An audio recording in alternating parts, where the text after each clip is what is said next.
Joyce. Thanks for listening.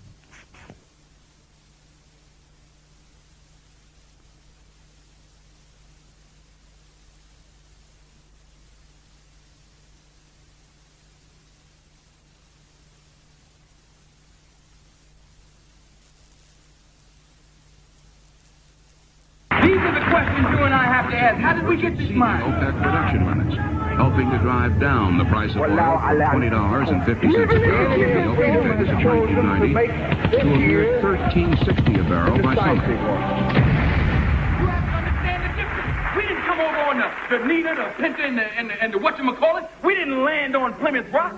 Plymouth Rock landed on us. Landed right on top of us. Where's the outcry?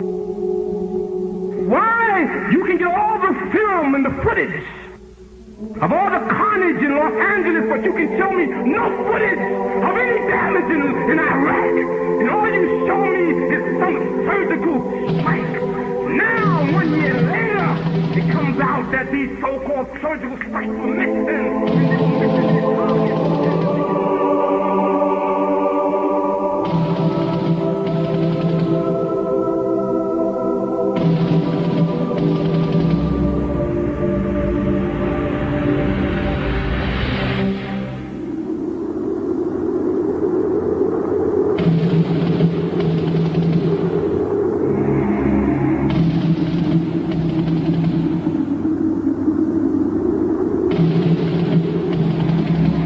August 2nd, 1990. Saddam Hussein's forces crashed through the defenses of oil-rich Kuwait.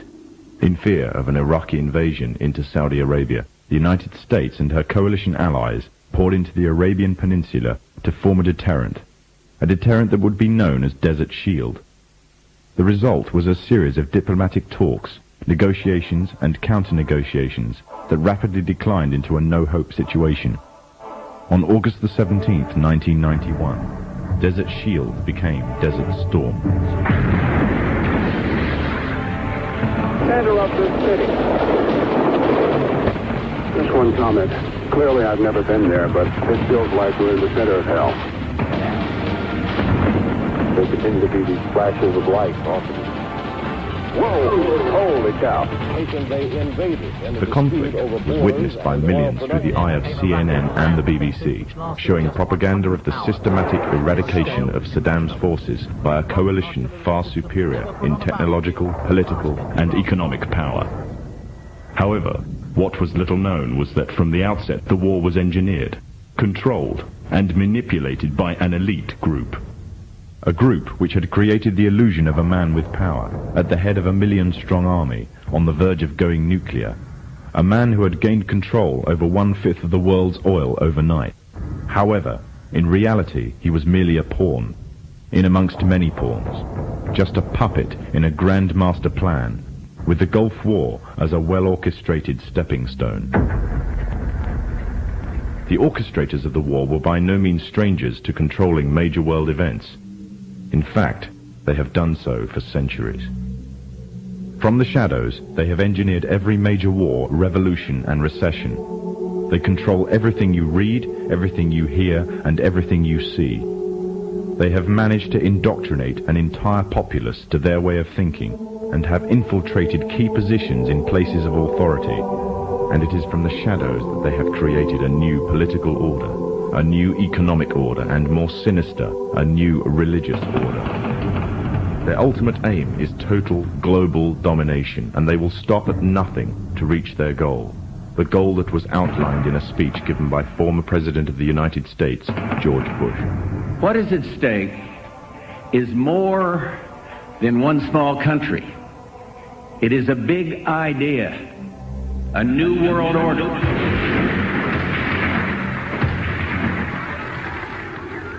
However, the origins of this global plan were not created in the offices of the White House. In reality, their roots lay in another war. This time, the year is 1095, and the place, Clermont, France. 11th century Europe was ruled by the Church, which held a firm grip on the hearts and minds of the people. This power enabled Pope Urban II to wage war on the Muslim Caliphate and crusade in what he called a War of the Cross to recapture the land of Jerusalem. It had been under Muslim rule since the year 637, but in 1099 this rule was brought to a bloody and sudden end.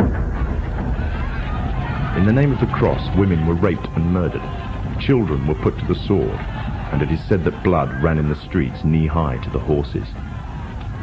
Out of this land of bloodshed and terror, a group of men arose. Men that would stop at nothing to get what they wanted, no matter what the cost.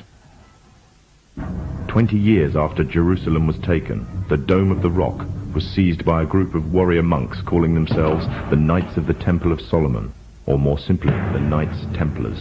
In Jerusalem, the Templars began to deviate further and further away from the practices of Christianity. They learnt the secret arts of the Kabbalah, an ancient form of Jewish magic, along with its dark rites and rituals. The Jews had learnt the arts from the pagans of ancient Egypt during the times of enslavement to the Pharaoh, and developed them into Babylon at the time of Nebuchadnezzar. In 1307, King Philippe of France arrested them for charges of denial of Christ, homosexuality, and idol worship, as well as magic. In 1314, Pope Clement V declared all Templars as heretics to Christianity, ordering all their properties to be seized. Their leader, Jacques de Molay, was captured and burnt to the stake. The Templars were cornered, and just when it seemed they were finished forever, a glimmer of hope arose from a seemingly certain end. They were to find a safe haven as well as an ally. But not in France.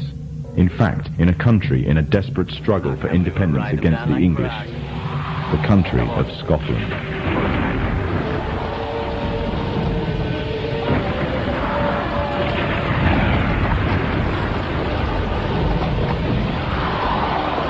For some, Scotland's hope of independence had died with the death of William Wallace. However, to the King of Scotland, Robert the Bruce, the arrival of the Templars gave him a new secret weapon. Their experience, gained over 200 years of fighting the mighty armies of Islam, had made them expert in combat and warfare, and more than a match for any army brought before them. In 1314, the Templars, allied with Robert the Bruce and his army, took to the fields of Bannockburn in the long-awaited showdown with the English. Robert the Bruce's foresight paid off.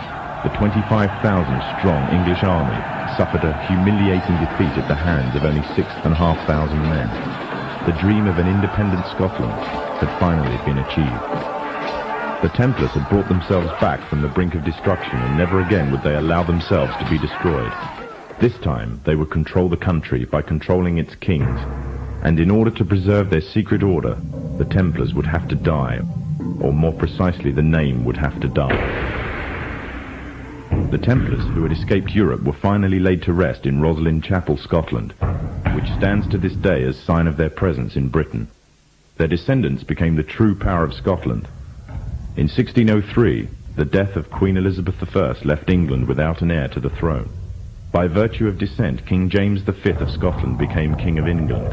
In doing so, Scotland and England joined to form a new kingdom, and the power that the Templars held over Scotland spread to give them a firm grip on the whole of Great Britain. For over 100 years, the Templars concealed their activities, fading into the background until they were little known and little remembered. However, they did not cease to keep a firm grip on Britain. All the time they were planning, regrouping, and infiltrating positions of power in all corners of the kingdom. In 1717, the Templars made their reappearance in Europe. They had grown in both number and strength, and were now ready to coin a new identity, free from their reputation of the past, and given credibility by none other than the monarchy and aristocracy of England. And the name they chose for themselves was a name that would be known by many, but understood by a few. This new name, the Freemasons.